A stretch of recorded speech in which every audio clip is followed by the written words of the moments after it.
to office in August 2017. Since then, Nairobi City County has transformed with dozens of development projects implemented while others are still being finalized. Among the top sectors that have seen tremendous changes since Sonko assumed office include improved road network in all the 85 city wards, upgraded health facilities, free early childhood development education programs, together with free milk for ECDE centers, massive investment in sports infrastructure, the beautification program along major city streets, among others. In order to improve trade in the city, Sonko invested massively in the construction of markets. 5 new markets with a capacity to accommodate approximately 9,000 traders are to be opened by the county government by the end of the year. All the markets are well equipped with lockable stalls, generators, boreholes, eateries, parking spaces, underground water tank, CCTV cameras, among other modern facilities. This is the new Mwariro market located at Kariakor, a market that will see over 500 traders settled in the next few years. Hii soko ya Mwariro market kabla ijengwe ilikuwa ni kama dumping hall. Kuna time nilikuwa nauza chakula za manguruwe hapa. Watu walikuwa wananyongwa sana hapa. So hata kupata wateja wakati ilikuwa ni hard time. Lakini for now naona iko na geti mbili zimejengwa, kuna ma CCTV pia. Naona itakuwa ni poa kwa sababu kutakuwa kuna job mingi za mavijana. Vile imeundwa huku ndani imegawanishwa. At least Sonko amefanya kitu ya maana kwa sababu imegawa, utakuta kuna wale kidogo watu wa kuuza nguo, floor ya chini kuna watu wa kuuza vitu mingi. Yaani Sonko ameitengeneza ni soko modern. Kwa majina naitwa Charlie Adhiambo. Mimi nilikuwa mfanyikazi mmoja hapa kwa hii soko. Nilikuwa nauza nyanya na vitunguu. Nairobi County, at least saa hii naona huku kumekuwa kupoa. Naona hata tumejengewa kuko smart. Kuna parking, at least hata kanyanga matope hatutavaa gumboots. At least hata sisi tukitoka hata kwa tunaitwa mama. So unatoka kama unajulikana unaenda at least kazi poa. The problem that hindered the construction of various markets that were being financed by the World Bank in partnership with the county government of Nairobi and the national government, all the spaces were grabbed due to corruption, due to land grabbing, which was rampant.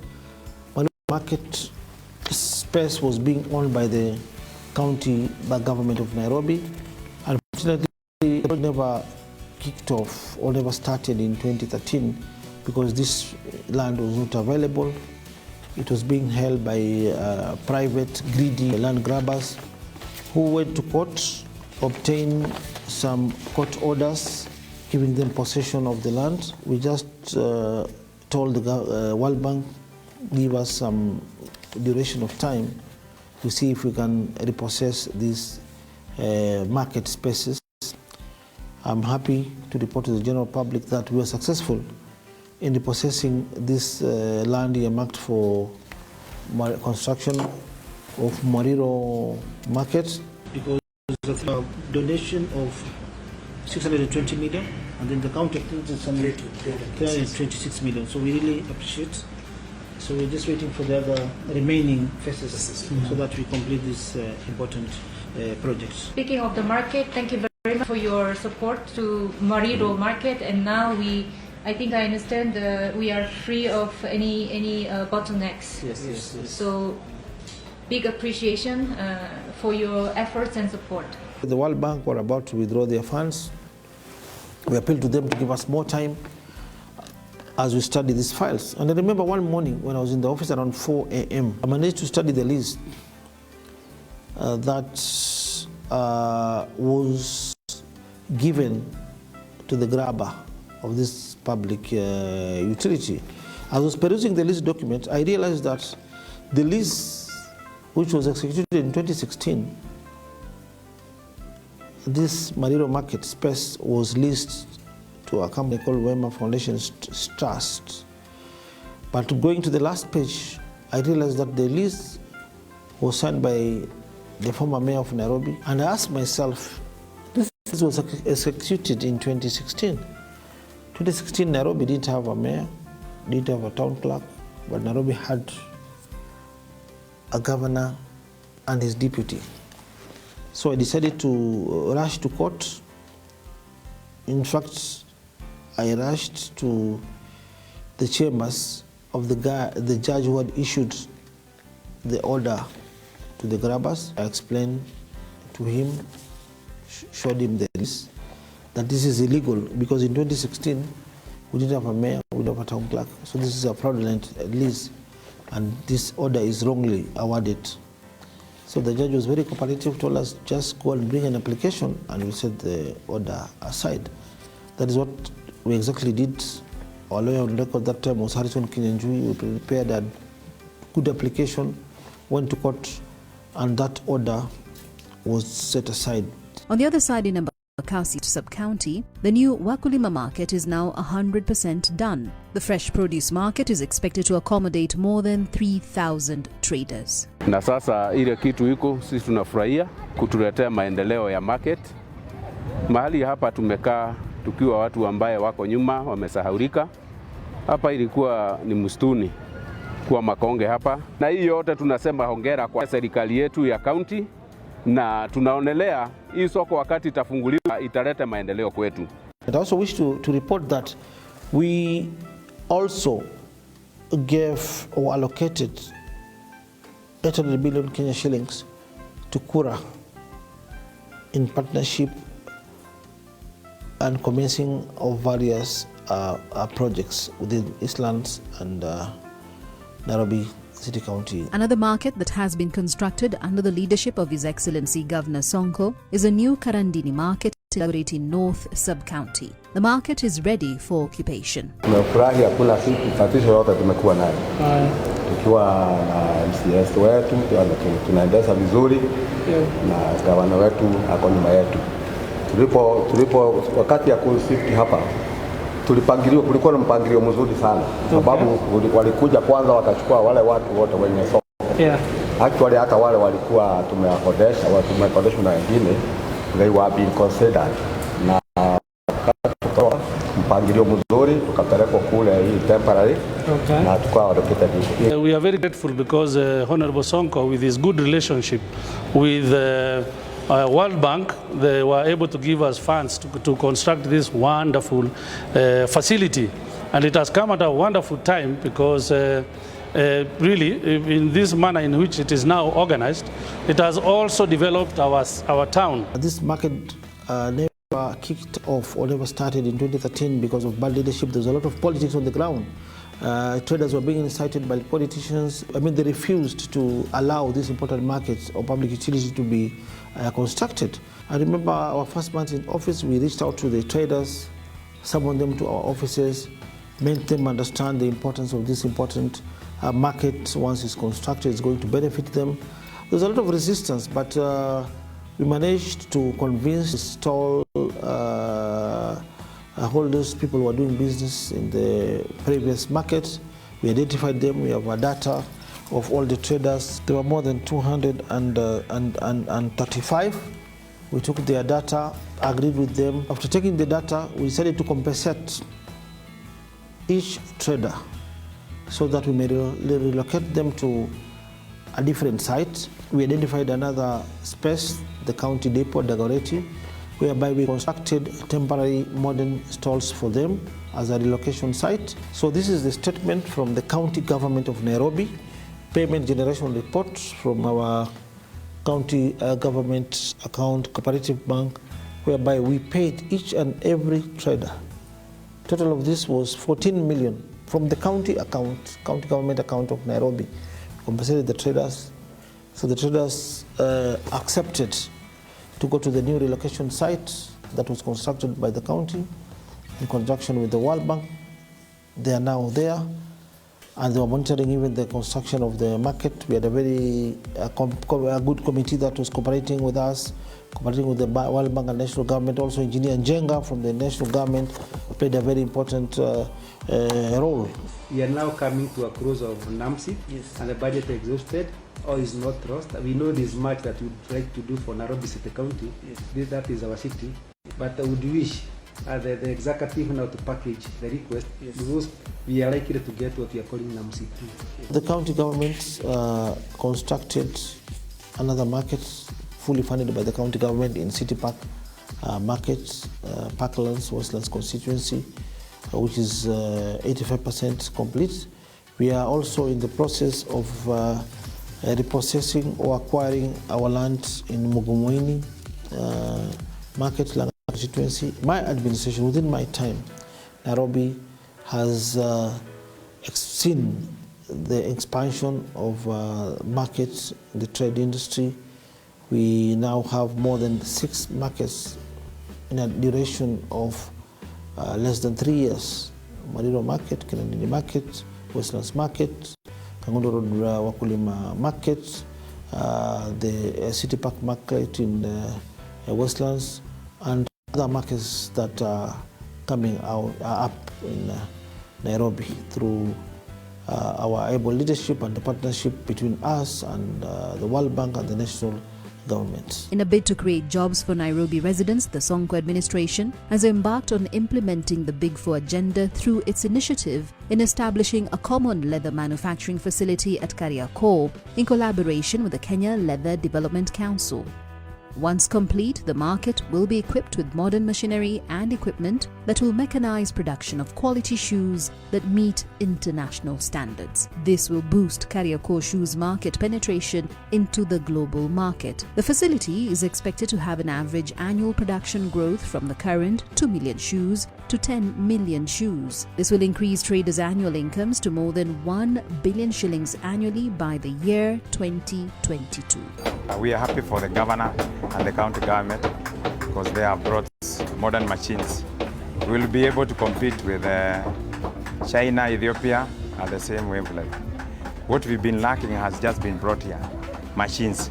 Now with the machines now, we're going to have very fine shoes competitively and volume-wise also. We'll be able to produce them in a bigger volume. The market currently employs about 1,000 people, which is now expected to grow tenfold to 10,000 in 3 years, both directly and indirectly through subsidiary jobs.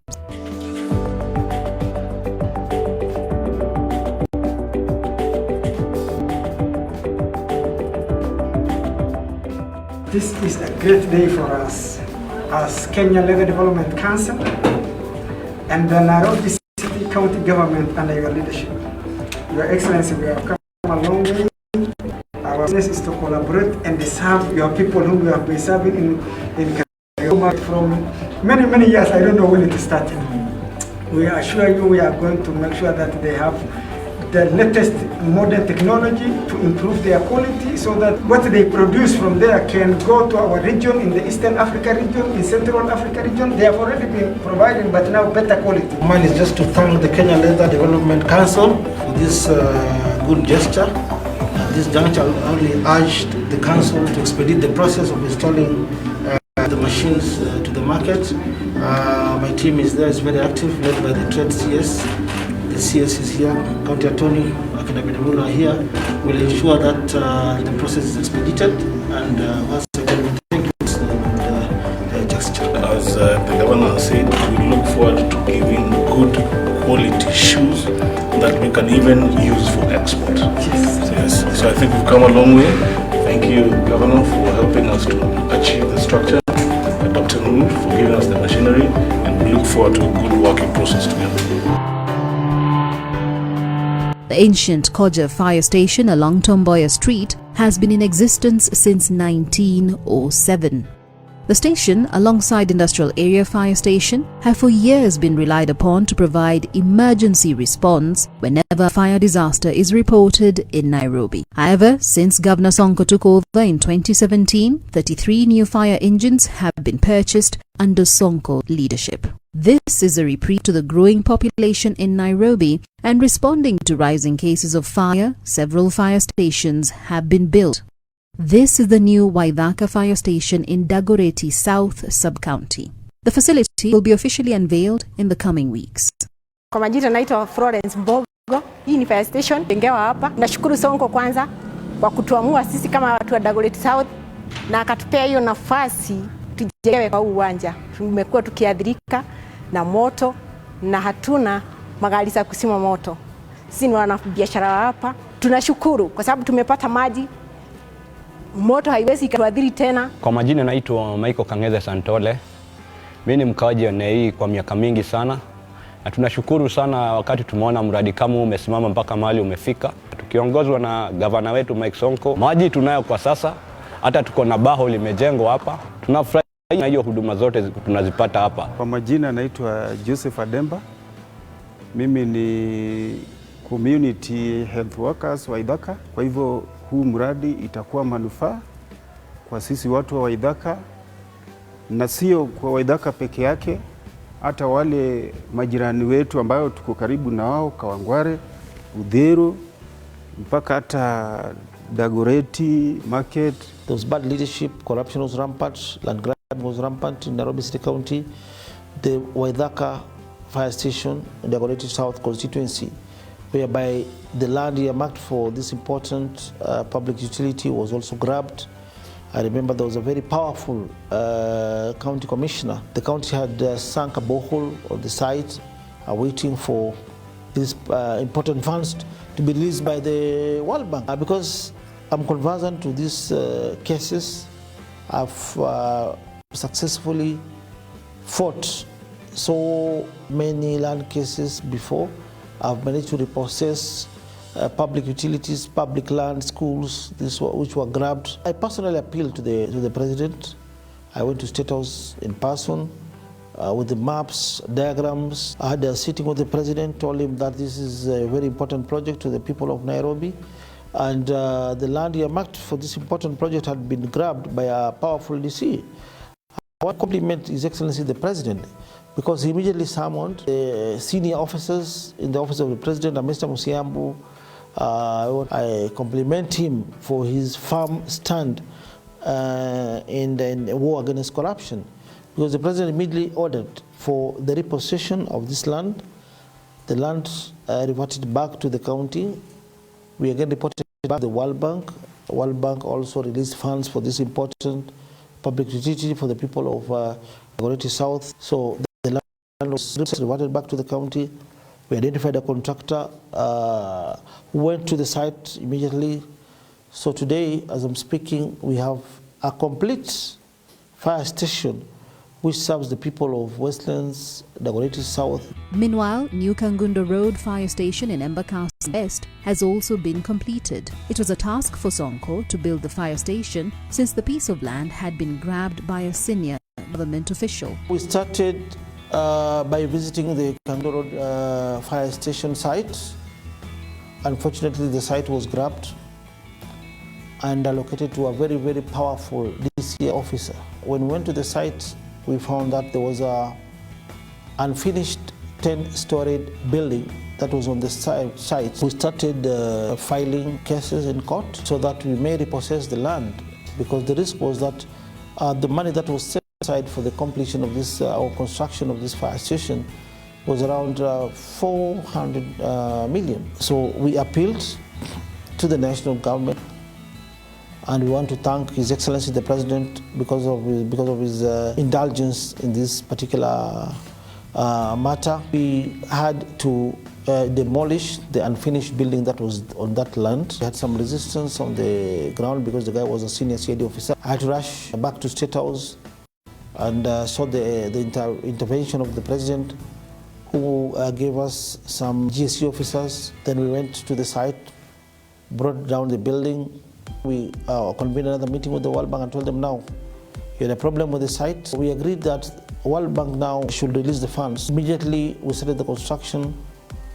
The owner or the proprietor of the building, the vendor of the building, immediately, once we started this construction, rushed to court. He rushed to court to void petition number 218 of 2018, whereby he annexed or exhibited his documents in court. He sued the Nairobi County government. These are various payment receipts in terms of land rent, ground rent.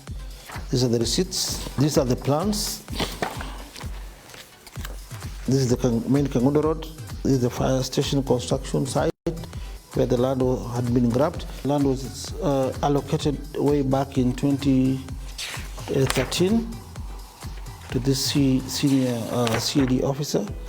These are the payment documents used to pay land rents to county government. The plot number is there. The land was allocated to him by the previous administration. So after demolishing the house, we fought for this land in court. However, we lost the case simply because this land was genuinely allocated this land by the previous administration. Hence, we lost the case because of the deadline that was given to us by the World Bank, because they were about to withdraw their funds. So the guy was awarded 80 million Kenya shillings by the court. We had no otherwise, we had to pay for this money so that we could secure the land.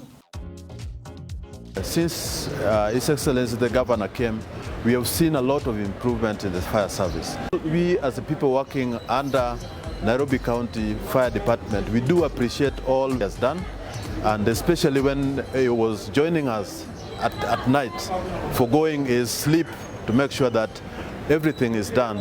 This showed us the kind of heart Governor has for this city. Another fire station constructed under Sonko's leadership is the Ruaraka Fire Station.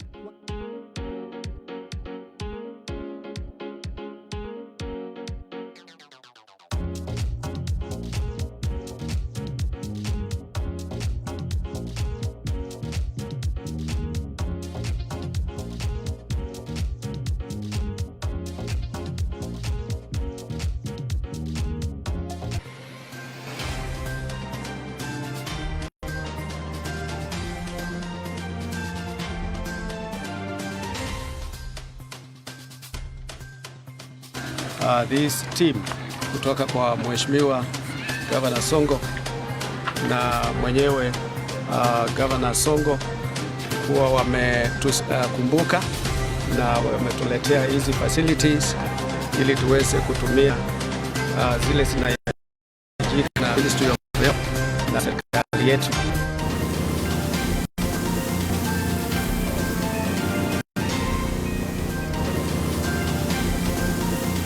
Governor Sonko's administration has also put in place measures to turn around the health sector with a sharp focus on the top 4 county hospitals, Pumwani, Mama Lucy, Mbagathi and Motoine.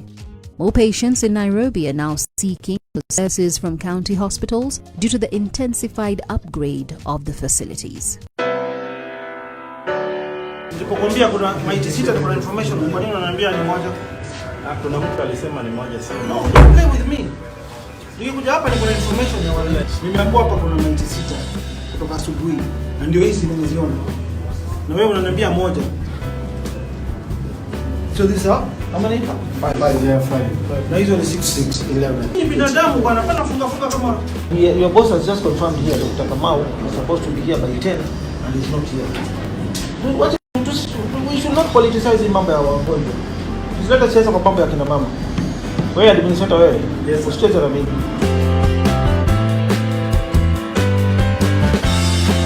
Kwa majina naitwa Matimo.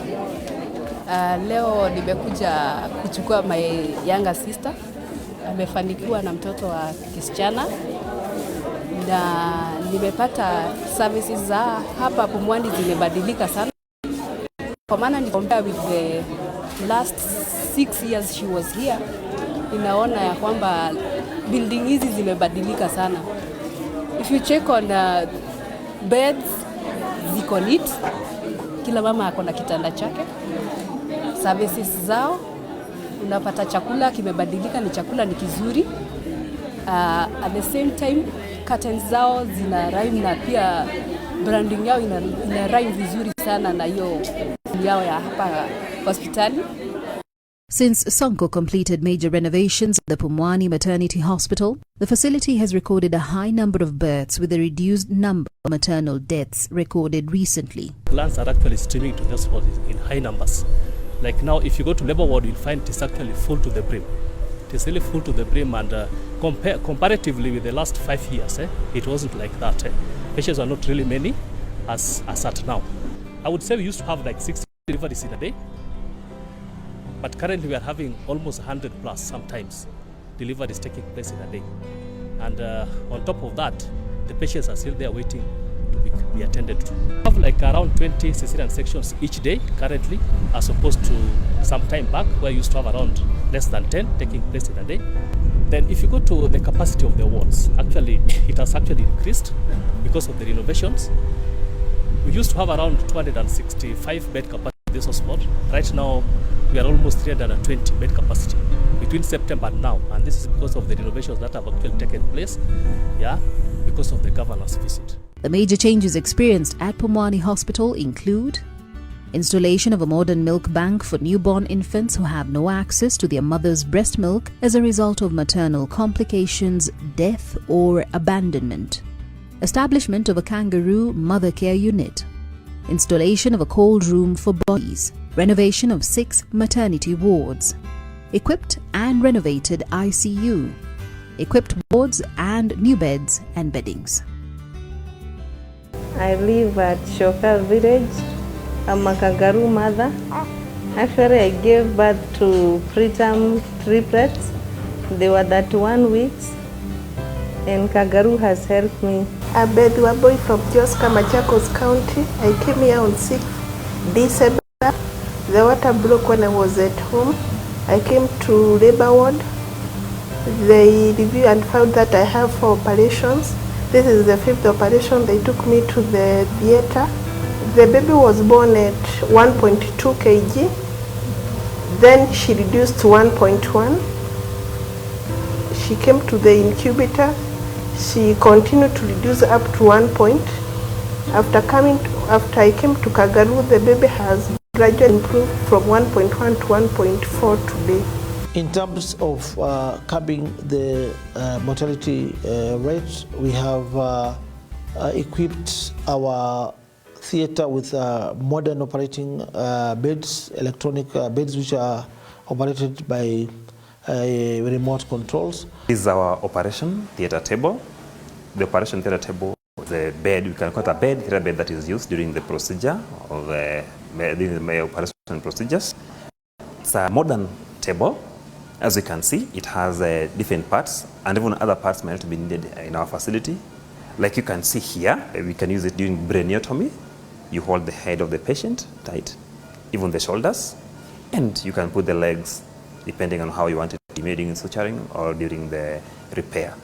So the movement can go up and down, it can tilt left and right. It have both the forward and reverse movements to make sure that the patient is comfortable and the medical workers working on the patient are also comfortable. Thanks so much to the governor for giving us this wonderful machine, and this machine definitely will make sure that we improve the services of Pumwani. We have come up with a new outpatient wing at Pumwani Maternity Hospital. Before that, we had no free public clinic to check or scan our mother when the babies are still in the mother's womb before delivery. From January, we have seen 640 patients. That one shows that the need is there. We're thanking the administration plus the county government and our governor for actually picking up with this initiative of opening this facility. It's a great pleasure to visit Pumwani Hospital, and what an amazing place this is, and how extraordinarily impressive are the staff, and the dedication is very obvious as we went around today. And we'd like to acknowledge the work of Governor Mike Sonko in creating an extraordinary hospital for Nairobi. Hello, I'm Rachel Grigg. I'm Sebastian's wife. I feel quite emotional because this is a wonderful hospital. We've seen a lot of wonderful dedication and so many beautiful babies, and we admire what you do here. We're very proud to have a family connection, and we hope to continue the connection. I'm sorry I'm a bit emotional, but it's a wonderful hospital. And we're very honoured to have come today and to have seen everything, the wards, and we wish to help and support you, and it's wonderful what you do, and we say thank you to Governor Mike as well for supporting the hospital, and we wish to continue and help more. Joy to the world, the Lord is come. Let earth Kuna pesa yako hapa. Sawa? Salimia mzee. Salimia wageni. Haya. Salimia mtoto akiamka.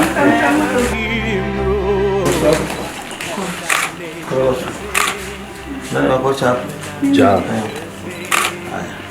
At the Mbagathi Hospital, Sonko's administration has managed to give the hospital a major facelift, which includes establishment of a renal dialysis unit for kidney patients, renovation of maternity wing to increase bed capacity at the facility, installation of a generator to cater for emergency cases, installation of an oxygen plant to ensure uninterrupted supply of oxygen at the hospital.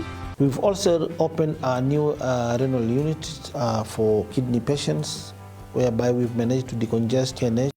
Today we do between 12 to 20 dialysis in a day at the Mbagathi County Hospital. Again at Mbagathi we've managed to renovate a maternity wing, which is today used as a COVID center, which has a capacity of 600 new beds. We also wish to report that we also equipped the hospital with a modern generator. At the Mama Lucy Hospital, Sonko managed to construct a new maternity wing with a capacity of 72 beds, which will help in decongesting other wards in the hospital. We have just completed a 3-story maternity building with a capacity of 90 beds with an ICU, a theater. We also did an oxygen plant at Mama Lucy. We also did a TB clinic at Mama Lucy. Other changes in the hospital include installation of cancer screening machines, installation of a queue management system. Governor Sonko has taken the lead. This is a challenge to our governors. Sonko has already bought 6 Luviva cancer detecting machines in 6 dispensaries or health utilities in Nairobi. Mashini za cancer screening Nairobi tuko nazo kwa hospitali zetu. Tuna screen cervical cancer, tuna screen breast cancer, kansa ya damu na karibu kansa zote. Kwa hivyo ningependa kupeana changamoto wale wa mama wa mitaa. Kwa mfano mwaka wa 2018 tuliscreen patients 165 ama 165. Kati ya hawa 4 wamepatana na cancer. We are here for cancer screening, and first we are appreciative to our public because of paying with this call that people should get tested. That is the major thing that we need to do to ourselves.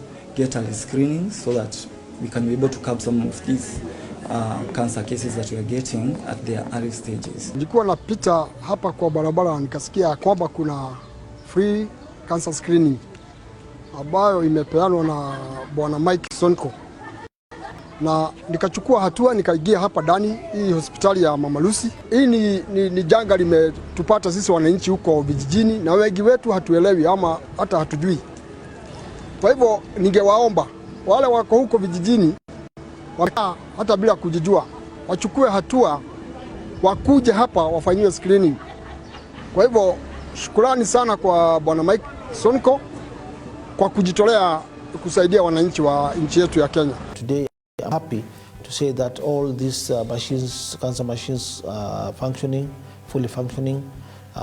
The maternity block is fully complete. TB center is fully operational. Sonko has established a modern TB Center of Excellence laboratory at Kangemi to scale up diagnostic services. This is the first modern TB clinic in the whole Nairobi and the whole Kenya. Governor wetu anajali maslahi yetu.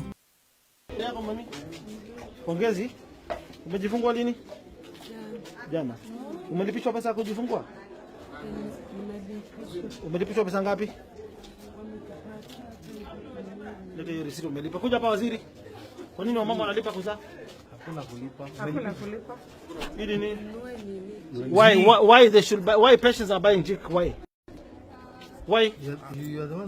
Nani ananunua jik? Wewe kuja Ogaro hapa. Ogaro. Kwa nini patient anapewa anunue jik? You are not aware. This is nani amekuandikia hii? Wapi ita huyo sister? No, she just said. Why? Because we usually don't have this. Kwa nini patient anajinunulia jik? Kuzani bure. Why watu wanajinunulia jik? We've partnered with Kenya Pipeline. The county has contributed 18 million Kenya shillings. Kenya Pipeline 20 million Kenya shillings. We today have a modern maternity hospital at Mariba, Wadani Ward, Lungalunga, Makadara constituency. When Sonko took over key health facilities in Nairobi, they were lacking drugs due to a standoff between the county government and the Kenya Medical Supplies Agency KEMSA of an outstanding debt of over 250 million shillings. Sisi na serikali yangu tayari nimelipa KEMSA ambayo iko chini yako Madam Waziri, tumewalipa 58 million kwa kufunga macho. Sonko's administration has ensured resumption of supply of drugs by KEMSA by remitting at least 50 million shillings per month to the agency to offset the debt accrued by the last regime. That we have a very good working relationship with Nairobi City County, and we have been having deliberations over a long period of time, and this has culminated to this particular function where we are flagging off commodities worth 146.5 million to Nairobi City County for health facilities. And thank God we all live in Nairobi, so and anything can happen. You can get sick anytime, anywhere. You can get an accident anytime, anywhere.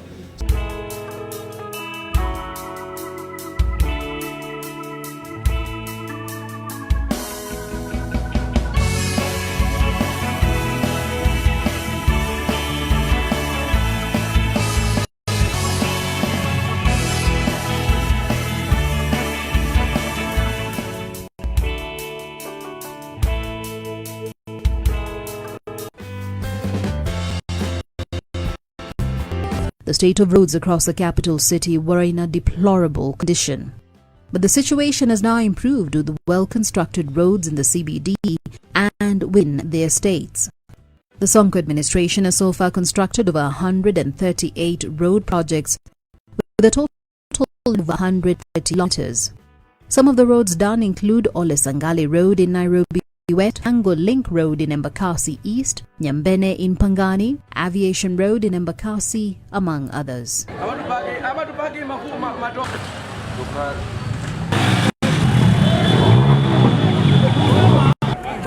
Tukiingia tutahakikisha mambo ya barabara hapa Matopeni na Nairobi yote tunaangalia. Kweli. Sisi tumesema tufanye kazi. Kweli. Matopeni, Spring Valley Link Road ndio hiyo imeisha. Tuna furaha sana. Kwa kweli lami tumengoja kwa miaka nyingi sana. Hii area hatujakuwa na lami hata kidogo. Basi tunashukuru governor kwa kuwa tumeweza kuona lami. Tumejua lami ionekane kwa wadosi pekee. Wafanyia mambo mzuri. Tangu hii utawala access road ianze kujengwa, sisi tulikuja tukapata kazi.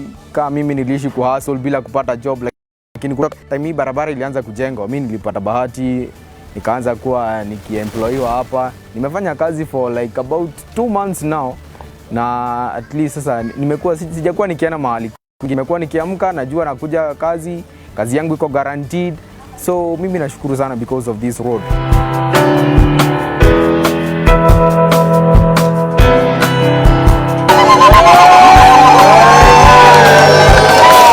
Serikali yetu sisi kwa mwaka mmoja ukiongeza hiyo Ole Sangale Road na barabara zote za South C tumefanya zaidi ya barabara 91.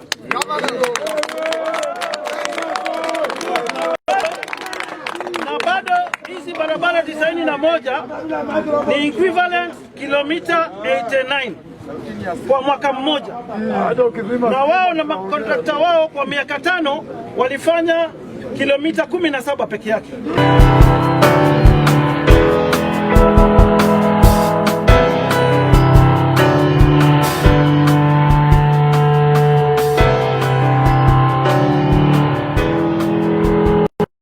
Already, Sonko's administration has disbursed 900 million shillings to Kura, and in the 2019-2020 financial year, an additional 1.5 billion shillings will be paid to Kura for the same. The whole of Nairobi is urban. We provided the walkways along the carriageways. We are also doing walkways in areas where we have large populations that walk from their places of residence to even to their working stations. So we are also doing those. We have done a long one along the City Park, connecting Lemuru Road and the Vika Superhighway. We are also doing in the CBD. We are going to improve all the walkways so that now people can walk with ease. Kuna hii mduara ambao leo tumeianza lami na itaendelea, imeenda na ikana kwa Wangware pande ile 56 pande ile ingine bado Gatina Road kuna Gatina Road iko barabara pia inaitwa Salim Road ambayo wiki ijayo pia tunaianza lami.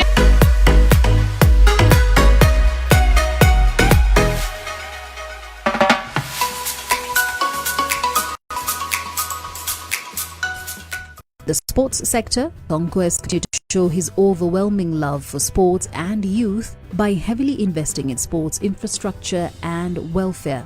The most outstanding is the newly constructed Dandora Stadium in Nairobi's Embakasi North area. The 12,000-seater stadium boasts of a modern artificial turf, gym, modern stalls and floodlights. Once complete, the FIFA standard stadium is qualified to host international matches, Kenyan Premier League matches and major football tournaments. When we complete this stadium, at least the community will be vibrant. Itakuwa imeinuka kwa sababu tumekuja na hii mradi ya sports mashinani. Ukiona tunatengeneza stadium katikati ya mitaa. Ni hii program tuko nayo ya sports mashinani na utakuwa unatoka ndani ya nyumba, ukitoka unakutana na stadium. Vijana kama hii stadium zikitengenezwa, vijana wamepata employment. Hii stadium imelipwa 96 million. Watapata aibu. Kwa sasa tuwezi pigana kuchunguzwa. Wacha ichunguzwe. Dandora Stadium is the best stadium. Katika this strategic plan tumekuwa kwa mwezi moja, tumeona kama vile governor amesaidia amputees team, tumeona vile skating national team ya Kenya skating vile governor amesaidia, tumeona katika zile timu ambazo zimeenda kuwakilisha Kenya saizi za handball. Over the last 2 years, Governor Sonko has ruled with financial transparency with zero tolerance against corruption. So I will start with Governor Sonko. So you know the issue of pending bills, the figures that have been put there. So what we are discussing is what has been brought before us by the Cabinet Secretary, Ministry of the National Treasury and Planning. Karibu Governor. We are the first county, Mr. Chair, to form the pending bills committee. And Mr. Chair, Constitution Nairobi, the culture which is there, if you want to pay a pending bill, it was there during my predecessor's time.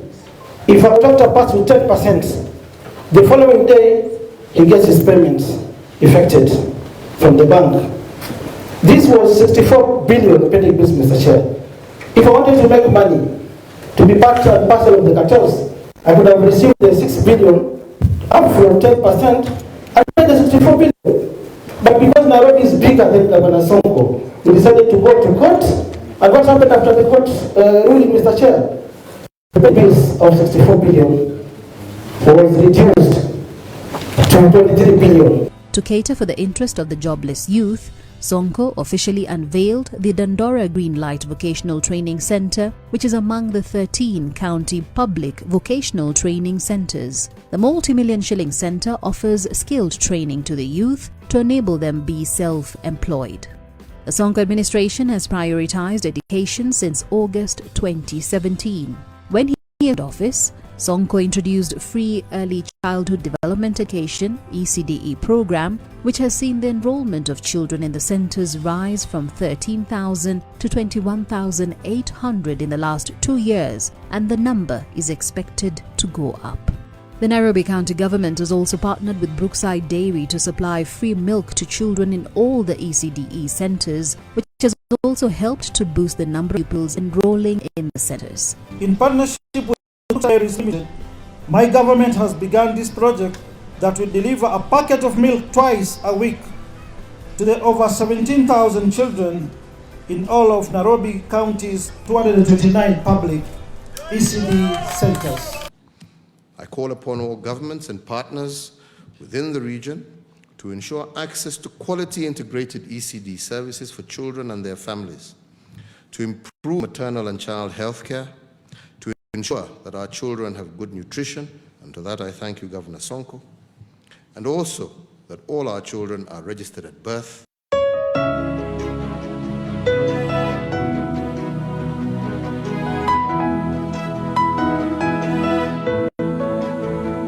On environmental matters, Sonko has managed to transform the face of the city from the past images where heaps of garbage were dumped all over the city.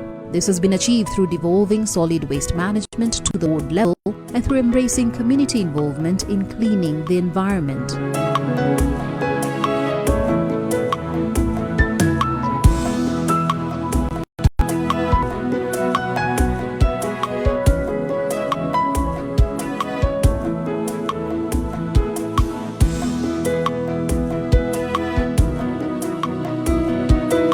You can see the water is now clean. The water flow is very clean after, but the smell is still there. There's a very bad smell. But because we are determined to clean this Nairobi river, we are facing so many challenges. We've been retrieving dead bodies from this river. We've been removing bottles, mineral water bottles, whiskey bottles. Appealing to Nairobians, kindly let us unite together as a county to clean this great river of our. This has increased daily waste collection from 900 tons to 2,215 tons against a generation of 2,977 tons. You have to be congratulated for the excellent work that you have done, and please be assured that we stand behind your efforts. It is really a pleasure to take part in this cleanup activity here in Matari, which gives me the opportunity to get to know a little bit of the community and meet its leaders and its residents. I would like to congratulate His Excellency Mike Sonko, Governor of Nairobi City Council, who is working hard to reclaim the glory of Nairobi City County as clean, beautiful and healthy. So we cannot depend on the Governor Mike Sonko to clean up our rubbish. We have to clean up ourselves. That is our responsibility. So tumekuja kusoma kutoka Nairobi County vile mnafanya hii mambo ya environmental cleanliness, na sijakuja peke yangu, nimekuja pia na CC wangu, waziri wangu wa environment na Kinywa. Nimekuja naye pia yeye asome ndio tujue whether what is happening here with you and Habitat tunaweza ipeleka Nyeri. Na Governor, asante sana kwa kutukaribisha. Governor Sonko distributed more than 1,000 water tanks with a capacity of 10,000 litres each to the 85 wards in Nairobi as part of mitigation measures to curb water shortage in the city. The project was dubbed the Ward-Based Water Project, which will see more tanks distributed in subsequent years.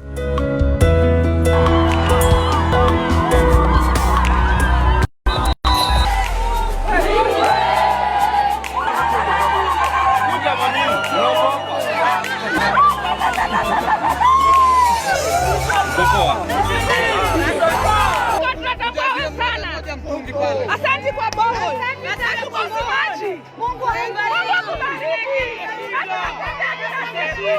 Utashinda. Hatumaluki kwa Sonko.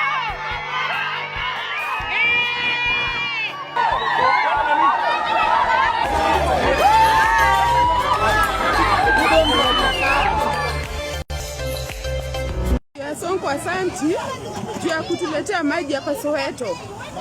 Hakuna gavana mwingine ashaituletea maji, na kama ningepewa chance ningemvotia tena Sonko, na namwombea Mungu sana, kae kijua huko Soweto tunamwombea sana. When Sonko took over in August 2017, the number of street families had risen immensely. Tutatoa fees kwa barabara zetu za Nairobi kwa njia ya kufuata katiba. Watoto wote hawatoki kwa family tajiri. Kwa hivyo tutatumia njia inayofaa. County inunue chakula, tupeleke walimu, tufundishe chokora wetu umuhimu wa kubaki kwa hizo manyumba. Nairobi County mmepata privilege, mmepata chance. Hamtapata chance kama hii tena. So grab that opportunity. Mungu amewabariki na Governor Sonko. Anajali maslahi ya watoto. The best thing we can give you is education. So grab that opportunity and you work hard. Ningependa kushukuru First Lady kwa sababu alianzisha computer class hapa. Computer nafikiri zilifika hapa. Zilifika computer? Na pia entertainment nafikiri nilisema muwaletee watoto screen kama sijui kama ililetwa. Wale wamefanya mtihani, pongezi kwenu. Usiogope kama ulianguka, sisi tutakusomesha hivyo. Kwa sababu Mungu asingeweza pia kila mtu akili, asingeweza pia kupea kila mtu utajiri, lakini serikali yetu tunajali maslahi ya watu wote.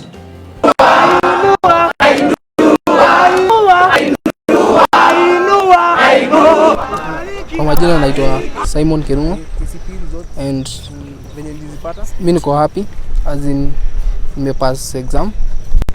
Nisikutarajia nipate mingi hivyo, lakini yenye God amenikumbuka. First ningetaka kushukuru baba na mama Mbuvi Sonko na bibi yake Primrose juu ndio amenifanya niko kwa hii center. KCP results venye nilizipata nipata 410 marks na in life naweza taka tu kwa lawyer. Hawa watoto ni former street kids na wameperform vizuri. I'm very happy and Simon, you've made us proud. Simon akona 406 marks. We are so proud of you. Uendelee hivyo hivyo. 410, sorry. Congratulations Simon, na uendelee hivyo hivyo na kuguide hawa watoto wengine wadogo. Wenye wako street naweza waambia kama hii as in ninaweza kama mimi kama si God na Movie Sonko yake ndio kuna kueska hapo mahali pa kuishi, na naweza atakwambia ukipata opportunity ya kuingia kama mahali hapa utulie, drugs hazikusaidii anything, wacha tu drugs, uishi tu maisha poa, alafu everything will be fine. The Sonko administration is also constructing Ruai Rehabilitation Center that will be able to accommodate 3,000 families. Once complete, the center will have a modern vocational and training center to teach practical courses. On housing matters, Sonko has prioritized implementation of President Uhuru Kenyatta's affordable housing project.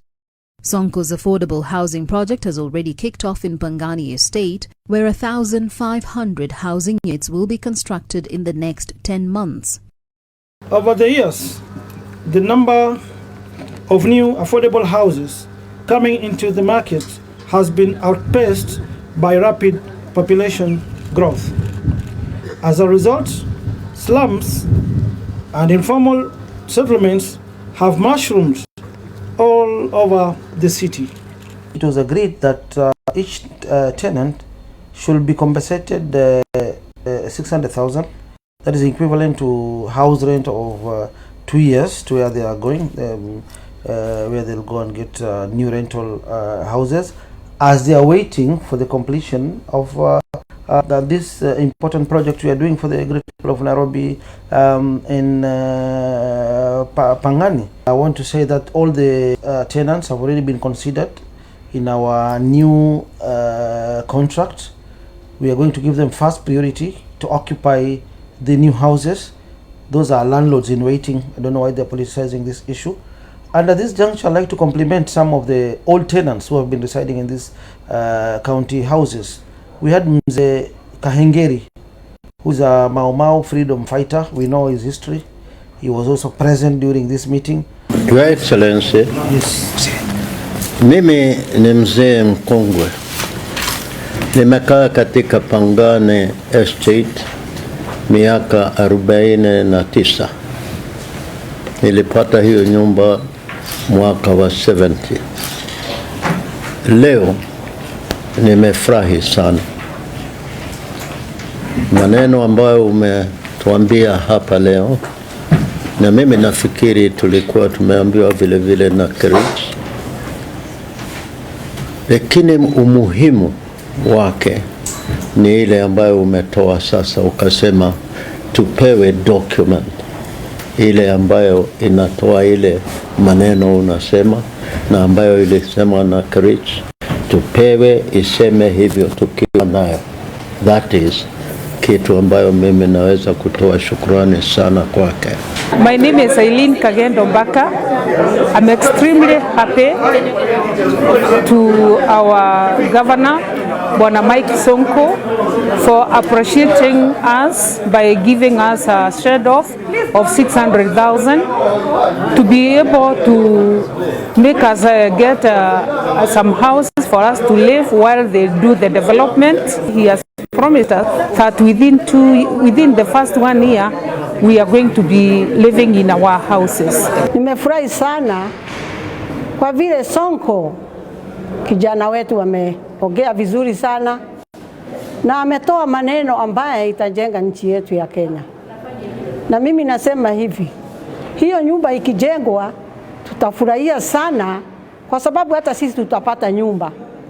Hata ingari niko tu, lakini hata mimi nataka niende tu mahali popote nitaenda, mwishoe nyumba ikijengwa nirudi.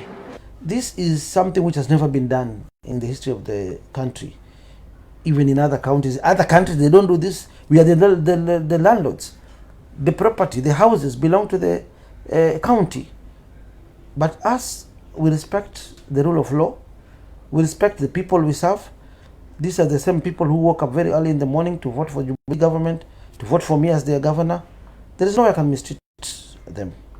We have already did them. We have shown them goodwill.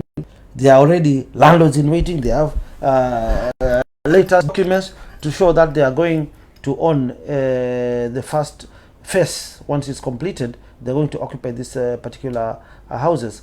Sonko has been awarded the Good Deeds Ambassador post by an Israel-based organization for his generosity. I think, Your Excellency, you weren't in the start. I talked about doing good, and I think what we saw in the video is doing good.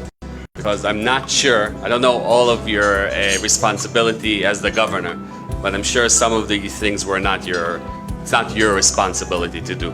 As a person, you came in, some of the clothes seems like you came also as a person, not as with the suits and ties. You came as a regular person that could put a hand on and help someone, and that's doing good. And that's the basics that we wanted with everyone.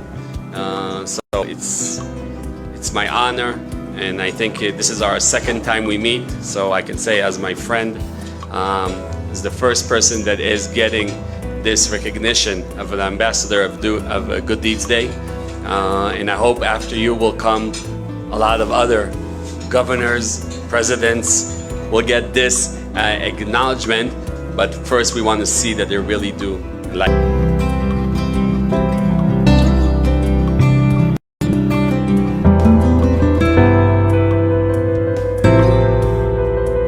And we didn't get to see all the things. I bet on the days that you served those people, or you did something nice, or that old lady just took your hand and said, "Thank you, Governor." I bet it just made your day. And thank you, Governor, for taking up the banner to lead us forward. That will make a big difference, because I've seen that you serve the people, and you have a real heart for them, which is very inspiring, and it will inspire all of us to go to the next level at the same time.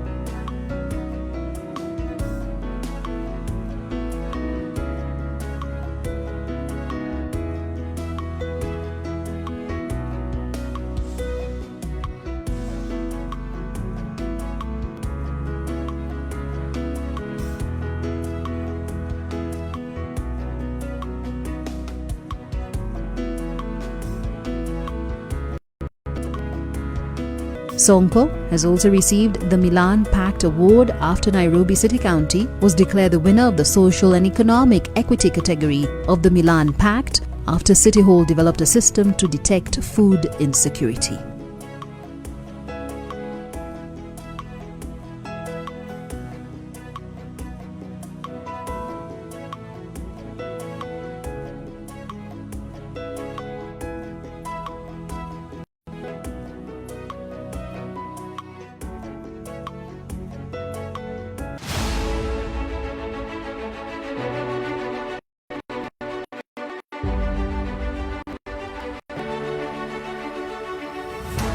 hapo siwe Kariobangi tulibomolewa. Nimeshukuru sana sasa ndaweza kupikia watoto na wakula. Tulibomolewa ndio, lakini gavana amekumbuka. Mimi nitamwombea maisha mazuri. To give the floor to the governor of Nairobi, Mr. Mike Sonko. Nairobi was recently declared one of the top resilient cities in the world. However, we too face the same challenges that affect most growing cities. This includes a strain on services like water supply, waste management, and expansion of transport infrastructure to match the rapid population growth. In conclusion, I wish to appreciate and thank all the Nairobi City County government staff, the residents of Nairobi Great City, for the support they've been giving me during this short period I've been in office, the 2 years period. I thank you. I thank you for the support. Thank you so much. Thank you so much, Nairobi City County staff, residents of Nairobi, for supporting me.